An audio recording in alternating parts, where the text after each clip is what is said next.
तो उसी में एक गाना मैं खुद ढोलक बजाने आता नहीं है, लेकिन पता नहीं माता रानी महादेव की कृपा थी कि हमारा कमरा में साड़िया पहनावा ये राजा जी। काफ़ी ज़्यादा वायरल था।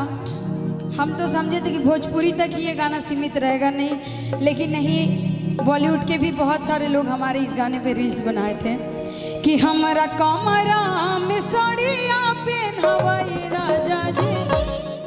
दिलवा के कारा से लागल बा राजा जी, दिलवा के कारा से लागल बा, बतावा ये राजा जी, दिलवा के कारा से लागल बा, बतावा ये राजा जी, हमरा कमरा में साड़िया पहनावा ये राजा जी,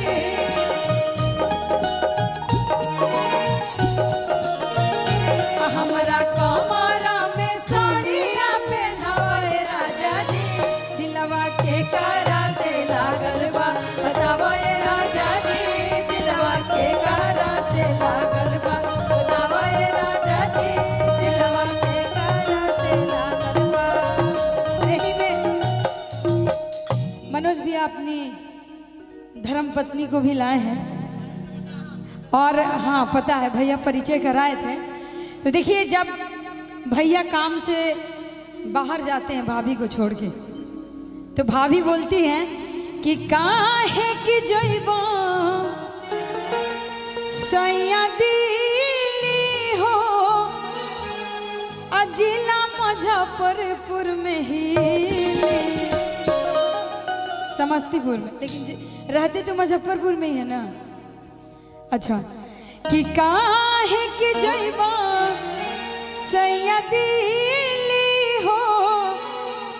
जिला समस्तीपुर में ही, अरे जौवन जौवन मंगबा जौवन मिली हो, जिला घरा ही में ही, जौवन जौवन मंगबा जौवन मिली हो, जिला घरा ही में ही, काहे के जइबा सैया दिली हो, जिला घरा ही में ही, काहे के जइबा सैया दिली हो, जिला घरा ही में ही, जवन जवन मंगबा तवन मिली हो, जिला घरा ही में ही, अरे जवन जवन मंगबा तवन मिली हो, जिला घरा ही में ही, जवन जवन मंगबा।